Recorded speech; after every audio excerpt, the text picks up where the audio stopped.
Hi అండి, first time నా channel చూస్తున్నట్లయితే సబ్స్క్రైబ్ చేయండి. ఈరోజు నేను double layer cut work hands ఎలా కటింగ్ అండ్ స్టిచ్చింగ్ చేశానో చూపించబోతున్నాను. లెంత్ కోసం 6.5 ఇంచెస్ తీసుకున్నాను. ఫస్ట్ పేపర్ కటింగే చేసుకుంటున్నాను. ఆ లైన్ అనేది స్కేల్తో గీయడం వల్ల కరెక్ట్గా వస్తుంది. కిందికి అనేది 3.5 ఇంచెస్ తీసుకున్నాను. రౌండ్ అనేది కరెక్ట్గా తిరుగుతుంది, అందుకని దీన్ని కూడా స్కేల్తో మార్క్ చేసుకున్నానండి.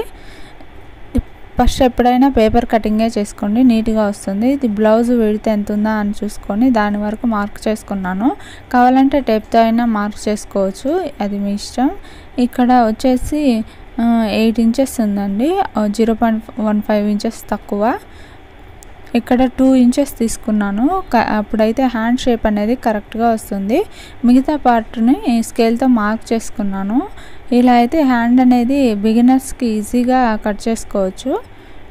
ఇలా చేసిన తర్వాత 1/2 ఇంచ్ అది కింద లూజ్ కోసం అనేది కింద లైన్ మార్క్ చేసుకున్నాను. 6 ఇంచెస్ తీసుకున్నాను. అవి రెండు కలుపుతూ స్కేల్తో డ్రా చేసుకున్నాను. కింద అంటే ఖర్చు కోసం 2 ఇంచెస్ తీసుకున్నాను. అవి రెండు కూడా కలుపుతూ మార్క్ చేసుకున్నాను. ఇప్పుడు అనేది ఆ రౌండ్ కరెక్ట్గా రావాలని రౌండ్ షేప్లో తీస్తున్నాను. ఈ కింద 1/2 ఇంచెస్ తీసుకొని రౌండ్ తీయడం వల్ల హ్యాండ్ అనేది పర్ఫెక్ట్ కటింగ్ వస్తుందండి. మీరు కూడా ట్రై చేయండి. కావాలంటే ఈ షేప్ అనేది నీట్గా వస్తుంది హ్యాండ్. తర్వాత ఆ పార్ట్ని కరెక్ట్గా కట్ చేసుకున్నానండి. ఇలా కట్ చేసేసుకున్నాను.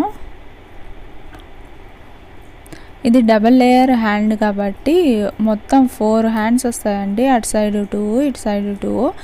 ఫస్ట్ దానికి సెకండ్ దానికి 1 ఇంచ్ గ్యాప్లో తీసుకున్నాను. మిడిల్ పార్ట్లో ఒక మార్క్ చేసుకుంటున్నాను. ఖర్చు కరెక్ట్గా ఉన్న దగ్గర ఇంకొక మార్క్ చేసుకున్నాను. ఇప్పుడు ఫ్రంట్ సైడ్ వచ్చి 1/2 ఇంచ్ మనం లోపలికి తీస్తాం కదా, కుచ్చు అలా రాకుండా ఉండడానికి దాన్ని తీస్తున్నాను. ఇక్కడ 1/2 ఇంచ్ పెట్టుకున్నాను. 1/2 ఇంచ్ పెట్టుకొని మిగతా 2 పార్ట్లు అనేది కలిపాను. ఫినిషింగ్ అనేది నీట్గా వస్తుందండి ఇలా చేస్తే. ఇది అనేది ఎస్ షేప్లో వస్తుంది. అప్పుడే మనకు కరెక్ట్గా అంటే లోతు వచ్చినట్టు, లేకపోతే కొంచెం తేడా వస్తుంది. ఇలా కట్ చేసుకున్నాను. ఇప్పుడు ఈ పార్ట్ అనేది లైనింగ్ మీద పెట్టి కట్ చేసుకుంటున్నాను. ఇక్కడ క్లాత్ అనేది హెచ్చు తగ్గులు ఉంటే స్కేల్తో కరెక్ట్గా కట్ చేసుకుంటున్నానండి. స్కేల్ పెట్టి కరెక్ట్గా ఎగ్జాక్ట్గా ఎంత ఉందో, అంటే ఫ్రంట్ పార్ట్ తీసాం కాబట్టి ఇలా కట్ చేసుకుంటున్నాను. పేపర్ క్లాత్ కన్నా ఒక 1/2 ఇంచ్ ఎక్కువ తీసుకున్నాను, ఎందుకంటే ఖర్చు కోసం అనేది.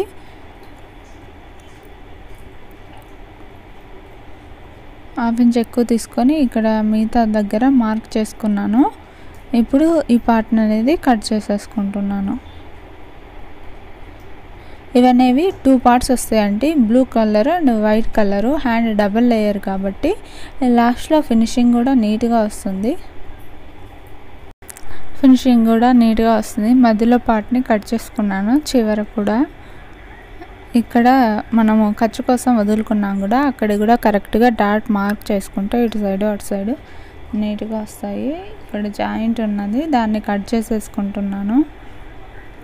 ఇవి 2 పార్ట్లు, మిగతాది ఇంకొకటి 2 పార్ట్స్ అండి. అవి వీడియో ఎక్కడో స్కిప్ అయింది. ఇక్కడ 2 ఇంచెస్ అనేది మనం ఎక్స్ట్రా ఖర్చు కోసం పెట్టాము కదా, దానికి ఏం కట్ వర్క్ అవసరం లేదు కాబట్టి మిగతా పార్ట్ని కట్ చేసేసుకుంటున్నాను. మిగతా 12 ఇంచెస్ వచ్చింది. 12 ఇంచెస్కి ఇప్పుడు క్యాన్వాస్తో మనము కట్ చేసుకోవాలి. 1 ఇంచ్ తీసుకున్నానండి. కింద కరెక్ట్గా లేదని అలా పెట్టేసుకున్నాను. 1 ఇంచ్ దగ్గర మార్క్ చేసుకొని ఇప్పుడు కట్ వర్క్ కోసం మనం 1/2 ఇంచ్ లైన్ తీసుకుందాము. ఇక్కడ 1/2, ఇక్కడ 1/2. ఎప్పుడైనా ఇది అనేది కరెక్ట్గా తీసుకోవాలి, అప్పుడే మనకు షేప్ అనేది కరెక్ట్గా వస్తుంది. ఇలా మార్క్ చేసుకొని 6 ఇంచెస్ కదా లూజు, దానికి 2 ఇంచెస్ ఖర్చు కోసం అవి 2 మార్క్ చేసుకుంటున్నాను. ఇలా లైన్ గీసుకొని ఇది మిడిల్ పార్ట్ అని కట్ చేసుకుంటున్నాను. అక్కడ వరకు మనకు టోటల్ లెంత్ కావాలి, అది అవసరం లేదు కాబట్టి కట్ చేసేసుకుంటున్నాను. ఇప్పుడు మనం క్యాప్ ఉంటుంది కదా, వాటర్ బాటిల్, ఎంత సర్కిల్ అనేది మనకు ఏ షేప్లో రావాలన్నది అది మన ఇష్టము. నాకు కొంచెం పెద్దదిగా రావాలనుకొని కొంచెం పెద్ద వాటర్ బాటిల్ మూత ఉంటుంది కదా, దాన్ని తీసుకున్నాను. నాకు కరెక్ట్గా 3 అండ్ చిన్నది వచ్చిందండి, 3.5 చాలా చిన్నది వచ్చింది. అలా హాఫ్ వచ్చినప్పుడు దాన్ని ఫుల్గా చేయకుండా ఇలా కింద పార్ట్ కలిసేలాగా పెట్టుకోండి, వీడియోలో చూపించినట్టు. ఈ పార్ట్ని కట్ చేసేసుకుంటున్నాను. ఇలా వచ్చిందండి. దీన్ని పిన్స్ పెట్టడం వల్ల క్లాత్ అనేది కదలకుండా మనకు కట్ చేసుకోవడానికి వీలుగా ఉంటుంది. క్యాన్వాస్ అనేది ఇప్పుడైనా కట్ చేసుకోవచ్చు, లేకపోతే లాస్ట్లో అయినా, అంటే మనం స్టిచ్ చేస్తాం కదా అప్పుడైనా కట్ చేసుకోవచ్చు. జాగ్రత్తగా చూసుకొని ఆ షేప్ అనేది కరెక్ట్గా తిరిగేలాగా కట్ చేసుకోండి, లేకపోతే ఇక్కడే షేప్ పోతుంది. ఇలా కట్ చేసుకొని ఇక్కడ నిదానంగా కట్ చేసుకోవాలండి, కొంచెం లేట్ అయినా పర్లేదు. ఇలా అదంతా కట్ చేసేసుకున్నాను. ఇవనేవి 4 కట్ చేసిన పార్ట్స్. క్యాన్వాస్ అనేది 4 హ్యాండ్స్ కదా, అంటే అటుపక్క 2 హ్యాండ్స్ ఇటుపక్క 2 హ్యాండ్స్ కాబట్టి 4 కావాలి. ఆ 4 సేమ్ అలాగే కట్ చేసేసుకున్నాను. కట్ చేసుకొని పక్కన పెట్టుకున్నాను. ఇప్పుడు కొందరు ఏమిటంటే ఐరన్ చేసి తర్వాత కుట్టేస్తారు, అది కూడా మంచిదే, బెస్టే. నేనేంటంటే ఒక స్టిచ్ వేసి కుడుతున్నాను. ఫస్ట్ ఒక స్టిచ్ వేసుకొని తర్వాత ఇటుపక్క 2 హ్యాండ్స్ని ఒకటేసారి పెట్టి స్టిచ్ వేస్తున్నాను. తర్వాత ఫోల్డ్ చేసేసుకోండి పైన.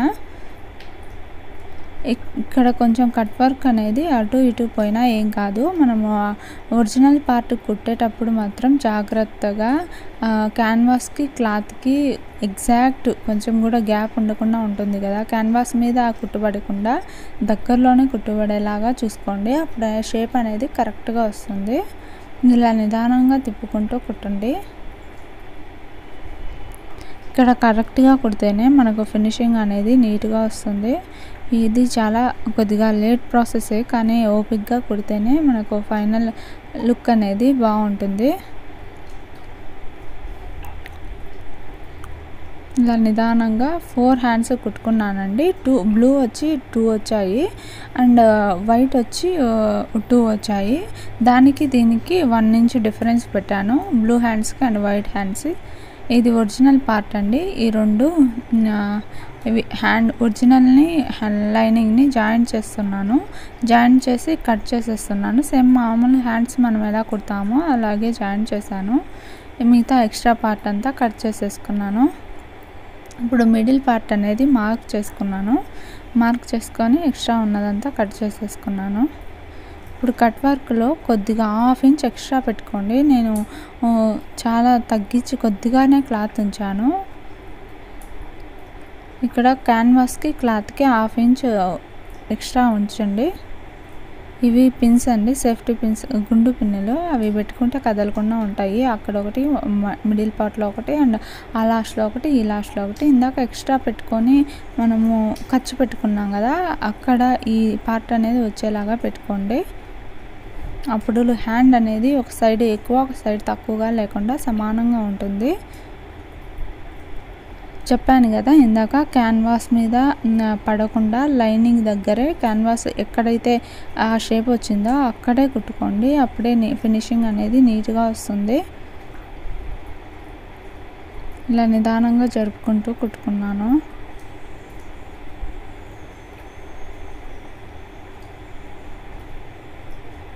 ఇలా చిన్నగా జరుపుకుంటూ, లేట్ ప్రాసెస్ అయితే కొద్దిగా లేటే అవుతుందండి, కాకపోతే నిదానంగా కుట్టుకుంటే ఫినిషింగ్ అనేది నీట్గా వస్తుంది.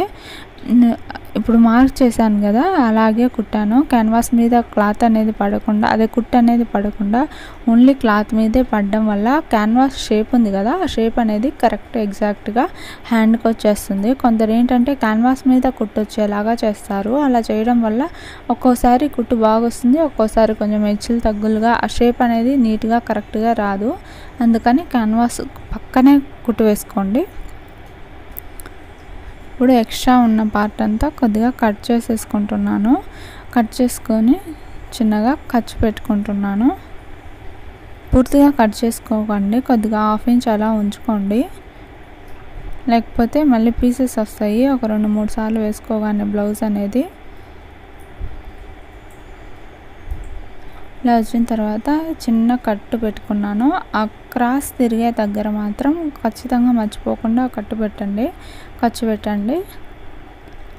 చిన్నగా ఒక్కొక్క దాన్ని పెట్టుకొని ఫైనల్ లుక్ ఇలా వచ్చింది. దానిపైన కొంచెం ఐరన్ చేసుకోవచ్చు, లేకపోతే ఒక చిన్న స్టిచ్ వేసుకోవచ్చు. ఇది ఇంకొక హ్యాండ్ అండి.